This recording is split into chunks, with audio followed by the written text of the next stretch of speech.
If there's been a time that we've been super aware of matters of finance in the Republic, it has to be during this current regime of the Kenya Kwanza government.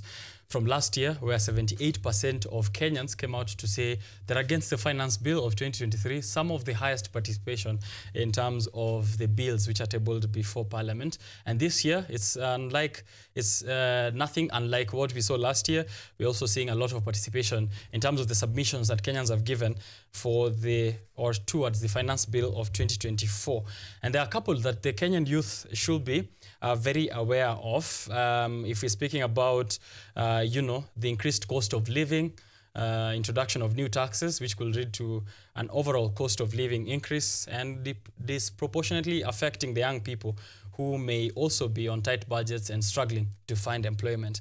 There's also the monetization of digital content or the digital market space, which I have been very keen on following up. There are concerns that this bill may contain or does actually contain provisions on taxing the digital marketplace or players in the digital marketplace. And this is going to trickle down to potentially stifle the growth, or maybe not. According to the government, it's supposed to help out. But from where we are sitting at, it looks like it might stifle the growth of the digital economy, which many young people rely on actually for income or business opportunities. We are speaking online gigs, freelancing platforms, and whatnot. But overall, we are taxpayers, and therefore it's important that we have conversations on how we can participate and how our voices can be heard in where these conversations are happening. I am here to bring you a conversation with Mr. Philip Mwanga'le, who's a governance consultant, and we are going to look at how the youth can boost their engagement in the civic or governance space. Hearing it from an expert,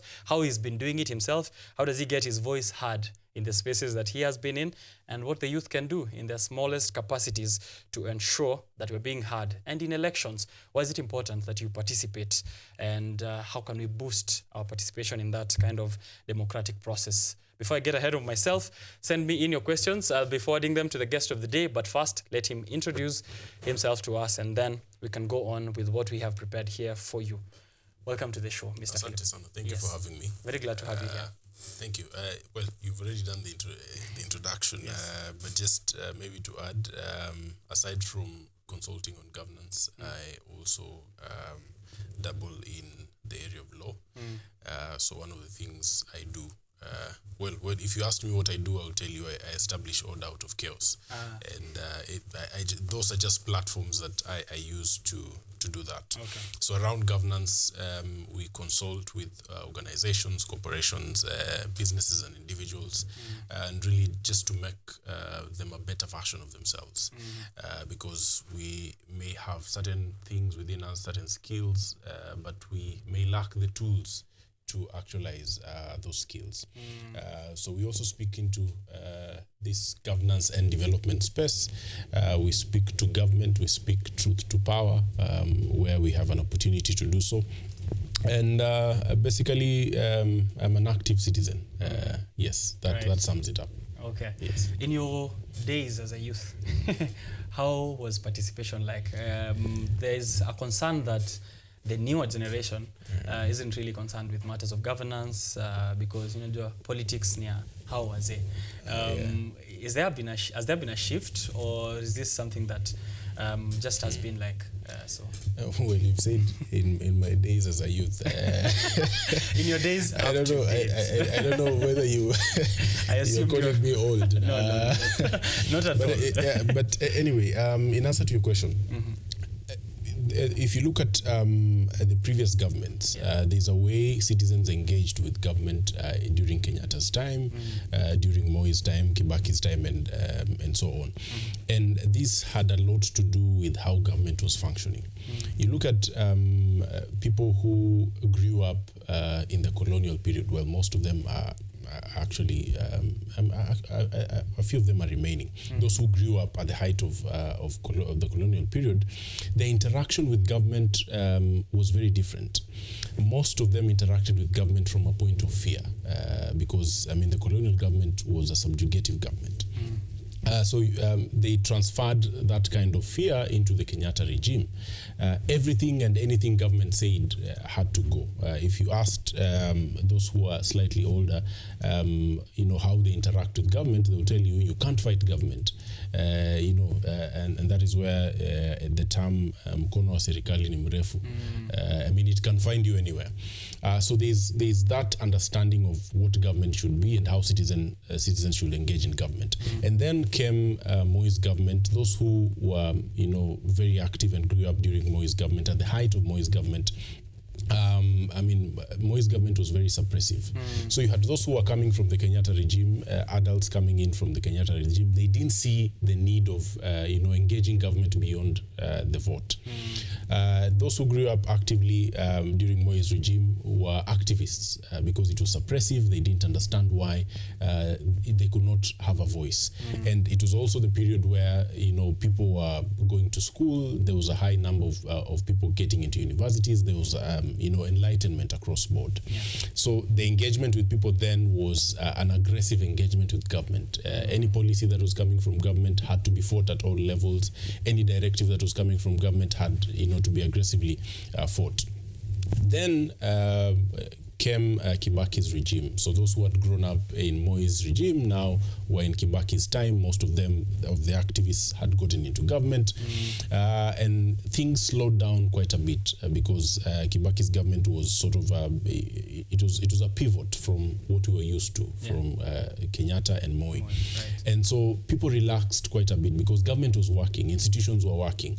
You had very little corruption in the first years of Kibaki's government. And after we started having issues with Kibaki's government, there was also, a different understanding that you can't just let government work on its own. But there was also a number of people who were disillusioned by government. They thought we were having a savior, coming in to save the day. So things have been different across the years, across the regimes.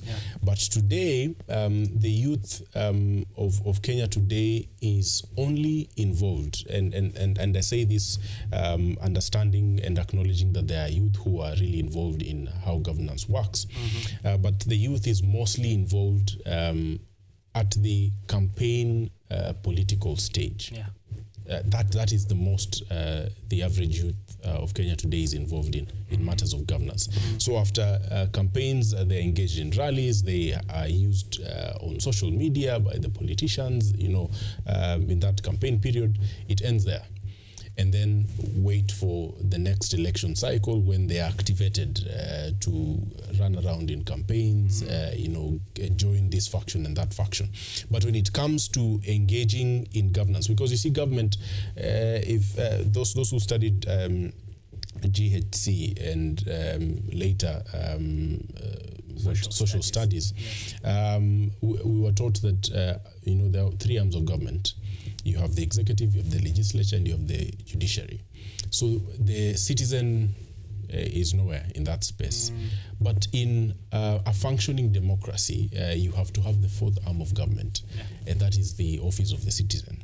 So while we have institutions, we have elected representatives, the people still can exercise their power and authority by keeping these institutions in check. Yes. That's how it can go beyond the exciting election period. Exactly. Okay. Yes. What is it that, or what are these ways in which then we can ensure young people stay involved in making decisions that affect us all year round? As you mentioned there, apart from being activated during electioneering periods, it seems that we get disengaged after that. It's like we've put people in place, in power, let them do their thing, and the table, we don't have a space on that table. What channels? And then a youth asks himself, sitting at home, what am I going to do? I can't find my MP. I can't find my... and then we are also speaking, if we are going to that direction, mostly it's a conversation around the executive. How can I find my MP? How can I find my governor? There are these other arms also that we should keep in check. What are these channels? Now, the solution to understanding or engaging in governance, not just for the youth, for any citizen, is to understand the governance structure itself. Now, we got ourselves a new constitution in 2010. A few structures changed, some were retained. Devolution came in. So the basic unit of governance before, in the pre-2010 constitution, was the sublocation. Yes. So you had sub-chiefs, and then escalated to chiefs, to a division, to a district, and so on. So you had what I think they're still there now, the chiefs' barazas. You had a chief holding a baraza. People in the location would come. If there are issues that were coming from the national government, they would be disseminated in that forum. Yeah. After the 2010 constitution, what was known as the provincial administration changed. The outlook changed. We retained a few of the structures, but really it changed quite a bit. Now you have the national government administration. You have now the officers. They are called the NGAOs, National Government Administration Officers. Yeah. So you have a county commissioner, you have a deputy county commissioner, and so on. Now with the devolution, the basic unit of governance is the ward. So you have the member of county assembly, and then you have the governor. That is at the county level. You break down that ward level. From the counties, you have sub-county administrators, or county administrators and sub-county administrators. Now, on the national front, you have members of parliament. That was retained as it was. Yes. And then you have the executive cabinet, the president. On the other hand, you have the judiciary. Now, it is critical to understand that you have to engage at that basic level. If we're in this locality is in a ward, represented by a member of county assembly. The unfortunate bit about how we engage with governance, and not just for the youth, is the fact that most of us, and this came from way back from the colonial period, where if you wanted to vote, you would go back home. If we're in Nairobi, for example, and people wanted to vote, if you're from Kisii, you would go to Kisii to vote. Yes. But you live in Nairobi. So you consume the services of Nairobi, but you have voted in Kisii, voted somebody whose work you will not see, unless you're going back for the Christmas seasons. If you come from Mwanga'le, you leave Nairobi and go vote in Mwanga'le. So that has been the challenge. You have an urban population that largely doesn't know its leaders. And this is not just for the youth. You ask a 45-year-old randomly on the street, ask them who is your member of county assembly. Most of them don't know.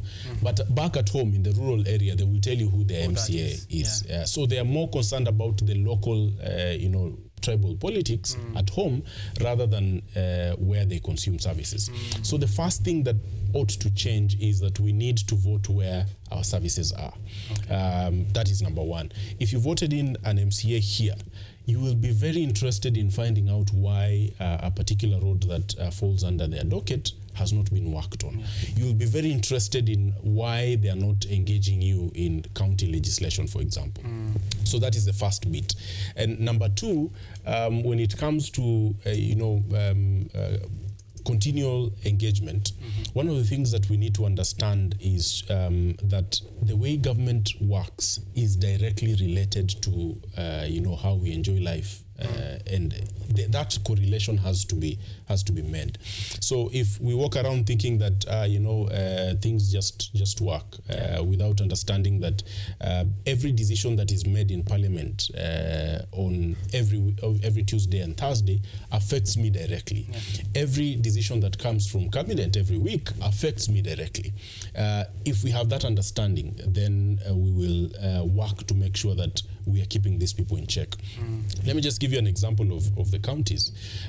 You have a garbage problem, and we're in Nairobi, so I'll talk about Nairobi. Having a garbage problem is something that most of us have grown up and we have seen garbage. It's normal. But if you understood that that MCA that you elected or did not elect, because you may not have elected them, yes.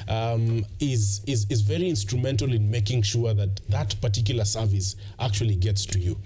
You'll be very keen. You'll actually step into the offices almost daily in places where you have functioning democracies. I'm calling them functioning democracies because they have had time to work things out. Right. You have queues of citizens in representatives' offices.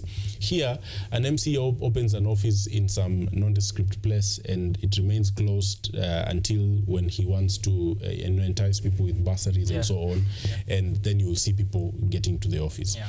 So if we want to engage, even the slightest thing like garbage that has been left standing for a whole week, walk into the office of your MCA and make some noise. Make sure that they're there, because most of these people actually don't sit in those offices. The other unfortunate bit that we need to look at, and this is a long-term solution, is the fact that members of parliament sit in Nairobi. They have offices in Nairobi. Some of them have offices back in their constituencies. But most of them hardly go back to their constituencies when it matters. They will come on Saturday to attend a funeral. They will come on Sunday to attend a church service. But they're in Nairobi only on Tuesday and Thursday. Okay. Even some MCAs. Even some MCAs, yeah, yes. You can imagine. So we need to start asking them to come and get our views, because they are representing us. It's unfortunate that we imagine that once we have elected them, then they have our voice and that is it. And that's it. They need to come, they need to check every week what we are saying on the ground. So one of the things I challenge youth, on almost on a daily basis, make sure you're speaking to your elected representatives. For a long time, we have imagined that social media is the platform of engagement. But, even these media spaces are not owned by us. Yeah. If Musk tomorrow decided to close down, you have lost your platform. If Zuckerberg decides, Facebook, that is it. Yeah. But we have institutions that we can really engage. Okay. When we were talking about the finance bill, I challenged a few youth in the constituencies. I told them, organize a meeting in your constituency and call your member of parliament. If they don't show up, you have an idea of where they lean. They don't lean with the people. But call your member of parliament and tell him what you need done about that finance bill. We need to start, having those kinds of engagement, because we do not have the chief's barazas where you can go and air out your, your frustrations. The people we are paying to do the job, have to do the job. If you own a business and you have employees, you will make sure that you are telling them what they need to do. You communicate your expectations almost on a daily basis. Right. So that we need to do. Okay. Speaking of unfortunate things, you've handled the question that I had on public faith in these institutions. I think just one of those ways we can ensure we are building that public faith is, as you said, calling in your representative when you're having discussions on serious national issues or even local constituency and ward issues. But when it comes to elections and apathy, I'd like to hear your thoughts on how we can boost that. Looking at the 2022 general elections, there were about 22 million registered voters, and we only saw 16 show up, which means there's a huge population which stayed away from politics. The majority of them actually stayed away from politics, and they are the youth. Yes. The running concern that I have when I speak to young people, like myself, when we have these discussions, is they have no public faith in the election institution in general. Yes. If we go and vote and it's already decided, I mean, what's the point, right? I shouldn't even worry myself. But these same bills, for example, the finance bill, will affect everyone equally, right? Yeah. And getting to have this conversation after with someone who didn't vote becomes very challenging. It's like, I didn't vote, you voted for this government, we're deal now. How do we boost that public faith or that faith in these institutions, if that is possible? Or we could work bottom up by, ensuring there's election participation. How do we attack that? First, voter apathy is not just a preserve of Kenya or Africa. Across the world, you have people who are continuously disillusioned with their governments. Even in the developed democracies. Voter apathy is very high because increasingly, and this has a lot to do with human nature. The Bible says the heart of man is desperately wicked. It's yearning to be wicked. Yes. So this is part of human nature, that you can entrust somebody with a task, and they fall way below expectations, and you're frustrated, you're disappointed, you do not want to engage with them anymore. But what we could do to make sure, and this is speaking to both those who have the ability to influence spaces and individuals, and this is also to people who have lost faith in the system and institutions. One of the things that we ought to do is to understand that even not voting is a vote. The fact that you have let two sides decide, you have side A, side B, and you have 5 million voters on A, 6 million voters on B, your vote could either have shifted that balance, or it could have added a side C. Now, when we're talking about apathy, when I decide not to vote, I think that I alone have decided not to vote. But it is you and 5 million others that have decided not to vote. So you can imagine if the 6-point-something million people who decided not to vote had actually voted a different person. Because what they're communicating is they don't think either of the two sides that were very close together were the solution. Yes. But if the 6.5 million people had decided to vote for a different candidate, that candidate would actually have won the election. You would not have had President Ruto or Raila coming close. So you should understand that when you decide not to vote, there's a high chance that they're saying my one vote doesn't count. Yeah, but it is your one vote, but you have 5 million other people thinking the same like you. thing. So if we all had that same thought, then everything will crumble. But it also goes to again back to the human condition, and number two also what we call Utu. In the southern part, it's called Ubuntu. Utu will tell you that you have a responsibility for your neighbor. You have a responsibility to your children or to your children's children, whether you have children or not. That you have a responsibility to keep and preserve what you have been given, and that is a country. So you can't let that responsibility fall on other shoulders when you have the ability to do something about it. So that responsibility to put up government, that responsibility to ensure that our structures are working must be a personal one. It must first be an individual one before it is communal. It is also, and I'm saying this understanding that there are, understandable frustrations with government and institutions. But it's a little selfish to consume services. You're using a road that other people are maintaining. You're using hospitals. Yes, you go and pay your small bills, but you can imagine if you went and paid 5,000 shillings where there was no hospital. Will your 5,000 shillings build a hospital? Yes. So other people's taxes have built a hospital for you. We must think of it as a collective. That is the first bit. So that we must be selfless, number one. Before you get to patriotism, selflessness informs patriotism. So we can't ask citizens to be patriotic if there is no selflessness. There is no Utu in the first place. High chances are that if you decided not to vote, if you found somebody lying on the road somewhere and they were beaten up, high chances are that you will also not do anything about it. So it's really a human condition. It's not just about the voting. It's not just about the vote. Most of the time, it is people who have lost hope even in humanity itself.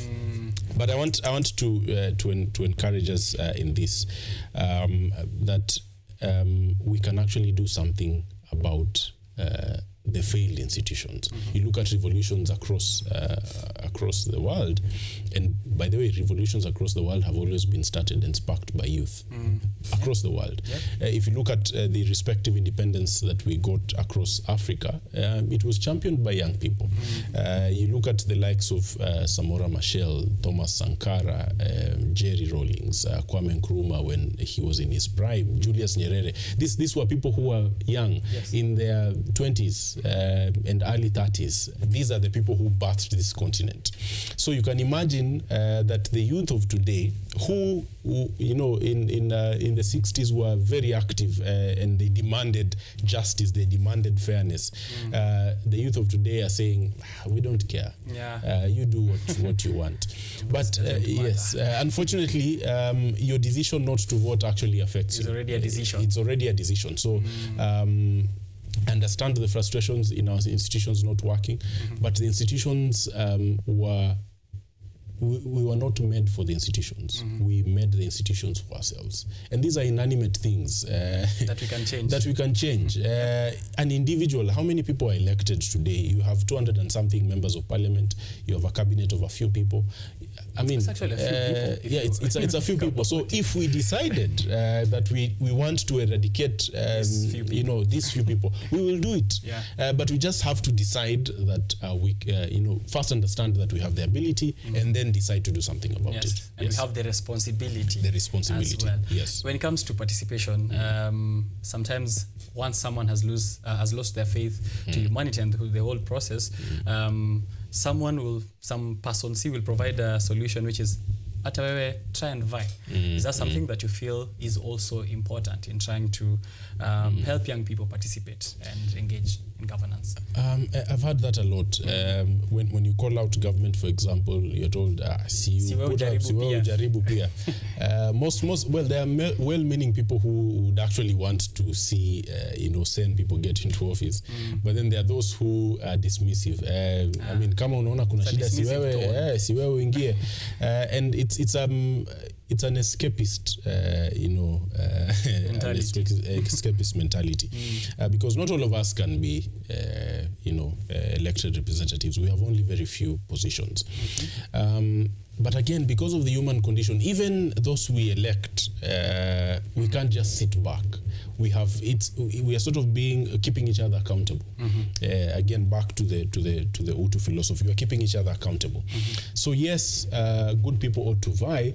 But again, the far we have come in the rot that has accumulated in this country is such that for you to vie, if, for example, you wanted to vie as a member of parliament today, you will be told first you need to start attending harambes, you need to start attending church services and funerals. Find them if you do not know where they are. On your radar. Yes, you need to get money and host a football tournament here and there.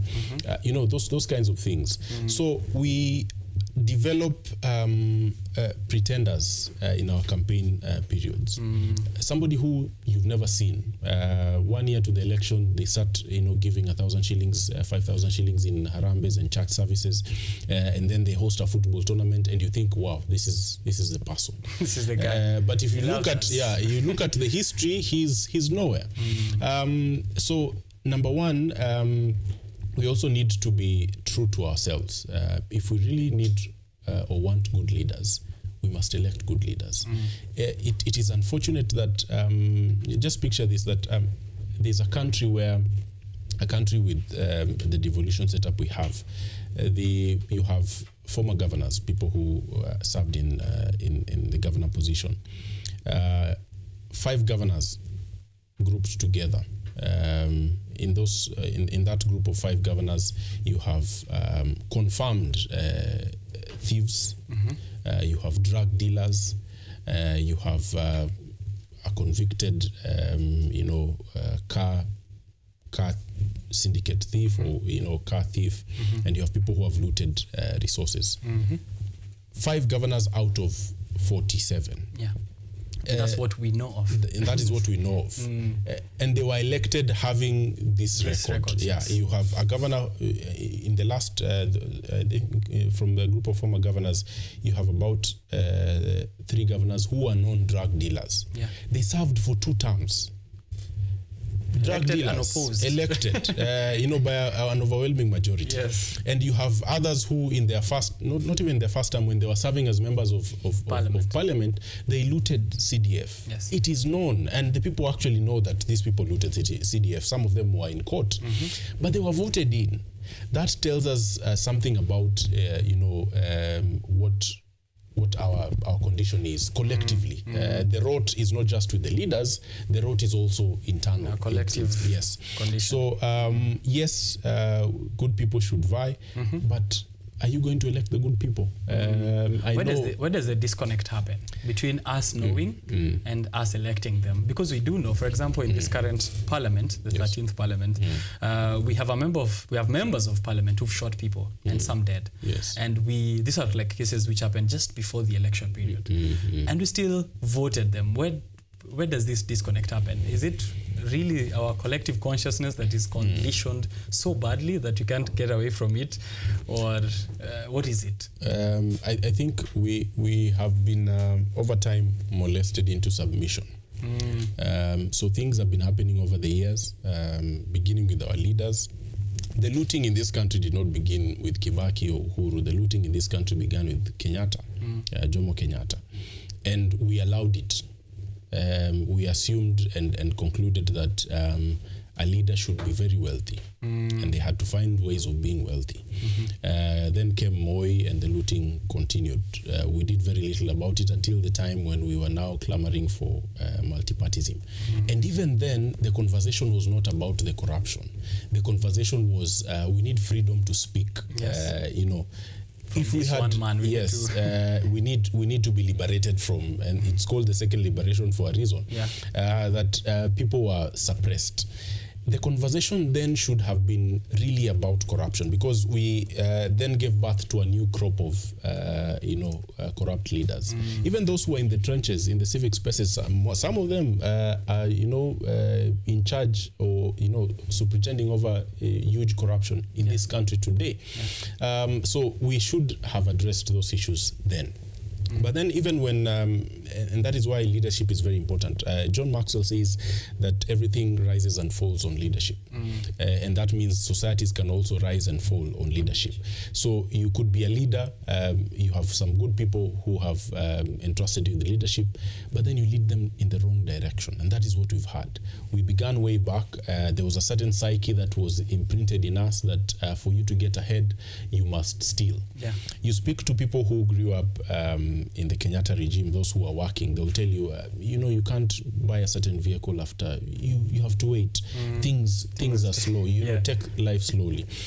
Those who came during the Moi regime had it tough. Those who came during the Kibaki entrepreneur years will tell you, within a week you can actually make it.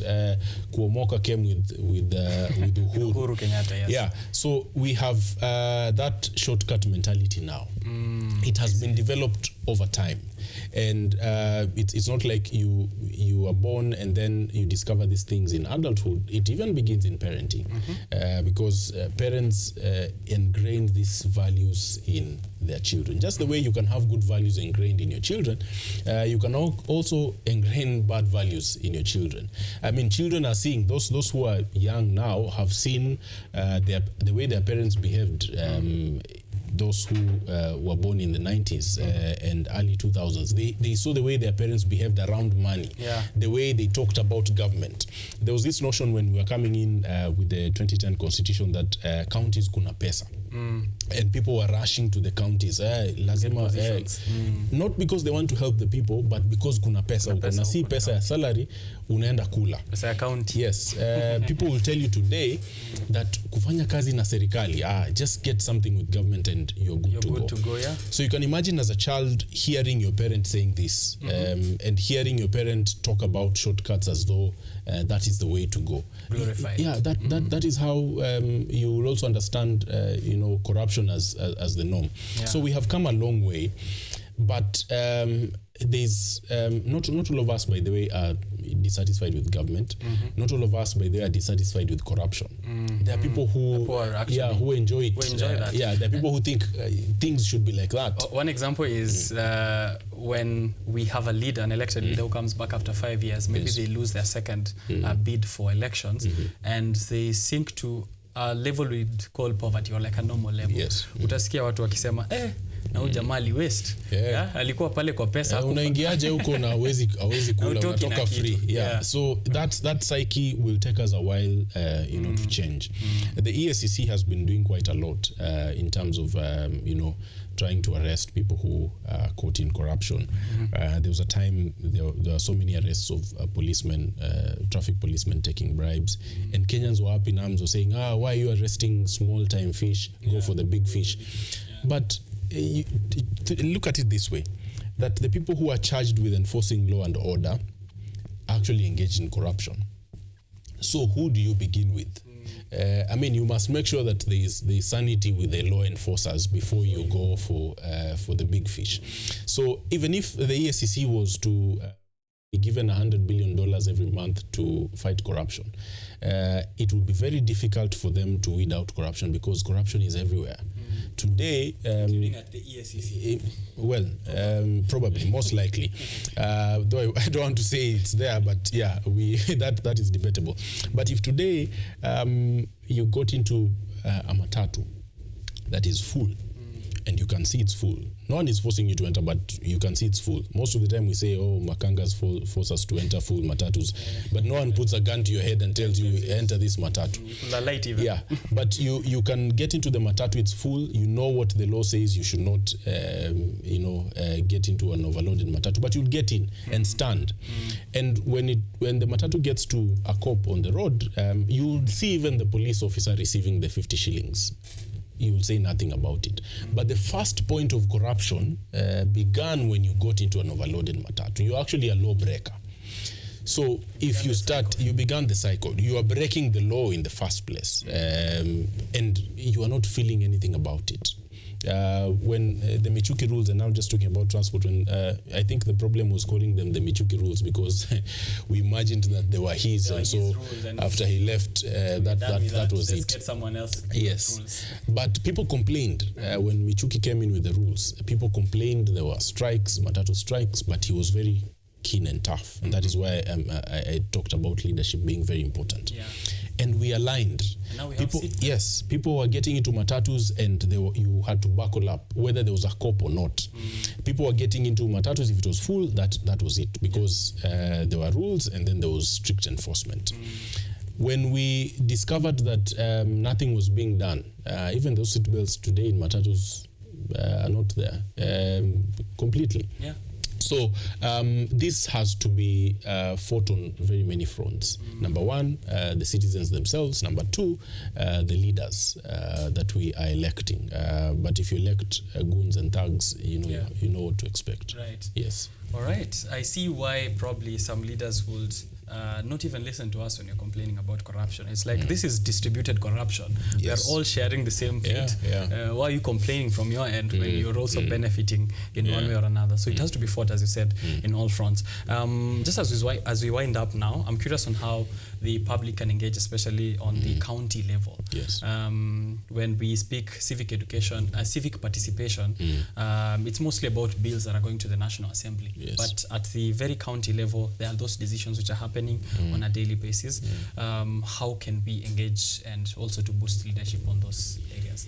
Okay, I'll try and structure it or itemize it. So I mentioned that the basic structure or unit of government is now the ward. And so with the county engagement, you have first to engage your member of county assembly. And you'd ask how you're engaging the member of county assembly. It is as simple as going to their offices. It is as simple as you have an issue, you go to the member of county assembly.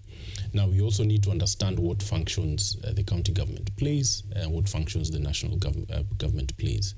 If you're looking at education, early childhood education is with the county. So you have if you have an issue with county early childhood education, you go to the MCA. You don't say serikali tunaomba usaidizi. We want to tell the Minister for Education, do this. There is actually somebody you are paying to work for your interests at that level. When you're talking about trade, if it's a market, for example, the licensing in markets, trade regulation, that is within county level. Perhaps maybe if there's time later, we could actually have that engagement on the functions so that people can understand. But that is the first port of call, the member of county assembly. There's something called the County Integrated Development Plan, CIDP. There's also something else called an annual development plan at the county level. Before a budget is passed, when a county is coming in, before a budget is passed, that plan is generated. A county's budget cannot be approved unless there's that plan. The law says that there must be public participation when coming up with that plan. I can bet you 100% that 99% of people in counties don't know or are not even engaged in that plan. The law also says that if a county is coming up with anything that needs public participation, there has to be an advertisement in the newspapers, in a newspaper of national circulation, or the local radio stations, that there should be public participation.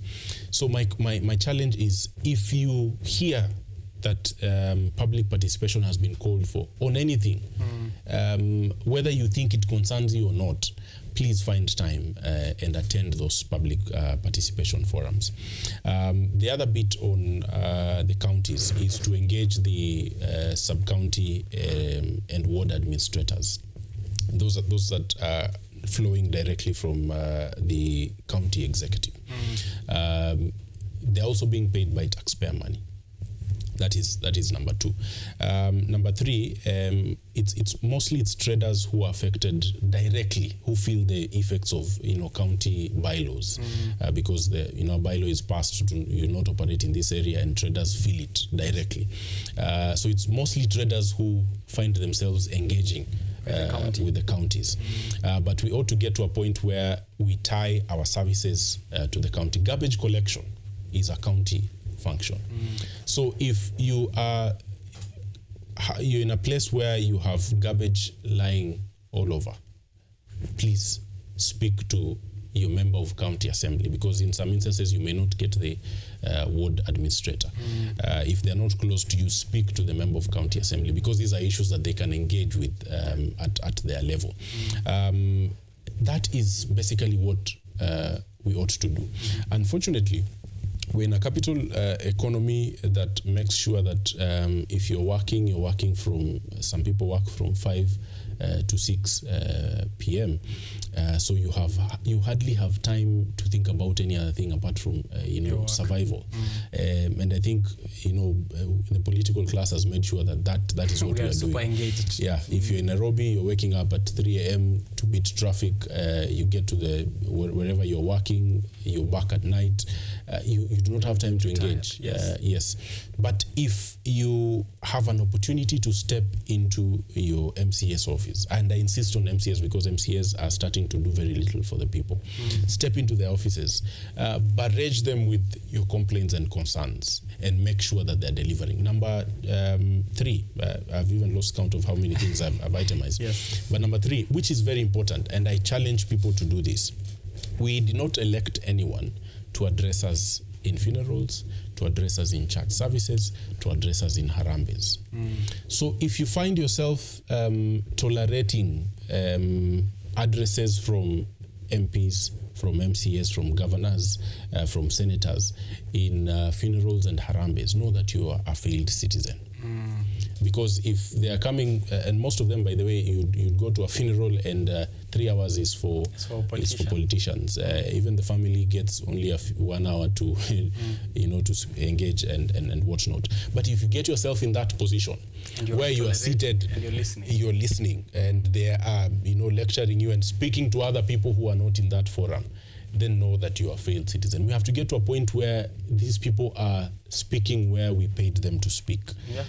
You are speaking in parliament. We need to hear your voice there. You are speaking in the county assembly. We need to hear your voice there. But if you come and address us in funerals, I mean, what are you coming to tell us? And they're not coming with solutions. Most of the time, they are responding to other people. Yes, political scores. Yes, who are not even in that county, by the way. Right. They're responding to the national. So that it gets there exactly. somehow.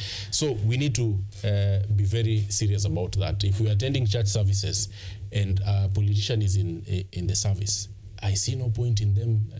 If they've come as congregants, let them attend as congregants. Yes. So we have to start, shifting things slowly. I have purposed social settings. Yes, I have purposed myself that if I'm in a church service where a politician is given time to speak, unless they are speaking about, it's an engagement of public participation that they have been given. Yeah, issues of these people. Yeah, I will walk out. And nice. If I get an opportunity to get into elective office, that is something I know I cannot do. I cannot go, lecture people in a funeral, in a service, wedding. So those are things that we need to be deliberate about if we want change, because you can actually need change but not want it. So we have to decide that we want it, the change. We need it. That is a fact. Everyone agrees. Yes, but we need to want it. Okay. Yes. We need to want it. I really love that. Maybe just to close up now at this point, also to invite you another time, because of that level of civic education we like to provide to the youth, so that they understand the structures that are there. As you said, MCAs are beginning to do very little. Yes. I remember during the first time of this devolution phase of government, I was aware of who my MCA is. I could see him almost every time. This time, he would actually overdo his mandate and I'm hey yo nowadays I don't even know who that is. We have been so absorbed into national politics that we have forgotten that at the very local level that needs to happen. I had a question on, maybe we could handle this real quick. I had a question on what the youth feel about the rest of the population, which is well, sisi tunajua, but back at home, my aunties, my moms, my grandparents, they don't know about the finance bill of 2024. So even if I told them that something is happening in Parliament with MPs, they don't know what that is and they don't care much about that. How can we use the youth? We use us to ensure that this education is also getting to all these people. Just a quick response on that. And I would like to know what your thoughts are on what a third liberation would look like for Kenya. Given you mentioned the first two and mostly youth-led, what would a third liberation look like for this generation? On what the youth need to do, we have, I would call it the social media craze today. That has become a platform for many things. It's a platform for communication. It is a platform for activism on certain issues. But today, if we were to take statistics on social media usage, those who are on TikTok, Instagram, Facebook, and Twitter, the number of users who there's this thing called get ready with me. Those GRWM. We are more focused on such things. We are more focused on dance challenges. We are more focused on those things that keep us entertained. Dopamine levels shooting yes, up. but if you look at their long-term effect on our condition, they have nothing. There's nothing to report. So if we decided to use social media to engage, there was a time when X was Twitter, when KOT was revered. If you had an issue, KOT would do something about it. Yes. But today, the youth of today, and I'm a sports person, so the statement I'm going to make is not because I'm not a sports person. Okay. But if the youth of today in Kenya got more interested in their national affairs more than they do European football, would be very far. Yeah. But today, the amount of resources we invest, whether it is in gambling, whether it is in time we use to engage in European football, that is a lot of time that I think we can use to change our country. So number one, I don't think the youth need to convince the older generation. Some of them will not be convinced. Whatever they have learned over time, that is cast in stone for them. But the youthful population is more than the older generation. The other day, the Kenya National Bureau of Statistics released a survey, their report, and a survey on youth across the country. And I mean, we are way more if we decided to do something about it. So the challenge for us is to influence each other. Because we are at a point where our minds, can change. Somebody who is 60 today, you tell them they need to vote a different party from the one they have belonged to for the last 40 years. You can't change them. But somebody who is 30, somebody who is 25, somebody who is 20, they still have an opportunity to engage, different perspectives. Most of us have engaged with schooling at higher level, so we have, that capacity to engage different perspectives. So we can speak to each other. We will not die if we don't engage in dance challenges. Yeah. We will not die if we don't get ready with everyone. Yeah. With everyone. Yes. Your last question on a third liberation. How is that? A third liberation would look like what Malema is doing in South Africa with economic freedom fighters. A third liberation for this country will be a more aggressive one than the second. In this we have a long way to go. We aren't even half as aggressive. But the aggression could take just one spark in a day, and that is it. It happened in Egypt. Yes. It happened in Turkey. So it happened in Iran some time back. Just a spark, a small event, and now with things, social media, it's and things shift very, very quickly. So a third liberation for us, I desire that we have it in a phased manner, because if we have it at once, it will be painful. It will be very, very painful. But if we make a decision to make incremental changes, then that serves the society better. The fabric of society remains intact. Because if you wanted to change, for example, some of us have went to school with these fabric sweaters that ukianza kutoa one strand, that is the end of that sweater. Yes. So if you wanted to repair, you have to take out the whole thing or change the whole sweater. Yes. So you'd rather keep the fabric intact rather than bring it apart to piece it back together. That is a painful process. I don't think we are at a time where we need that.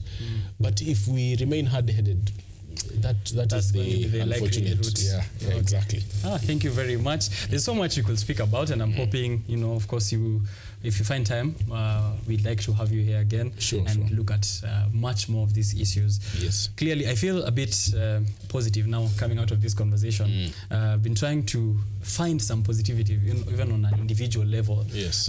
There's a sense of hopelessness when it comes to what is happening with the country economically and the challenges that the youth are going through. But I think we've gained some valuable insights from you, and we thank you very much. Thank you. All right, that is Mr. Philip, who is a governance expert. Mr. Philip Mwanga'le, governance expert, giving us his insights, of course, on how we can promote youth participation in civic education and create a more engaged and informed citizenry at large. I hope you gained something from today. If you missed out, again, we'll have it on YouTube later, KUTV Kenya. I'm going to take a short break. I'm continuing actually this conversation on youth and engagement in governance and civic education later in the newspaper review section. So tune in for more youth men who are coming through to give us what they think from where they are seated at. This is Biashara Tuesday. The hashtag Biashara Tuesday continues. Tag us on social platforms. We will be right back to read your feedback and much more. Don't go too far.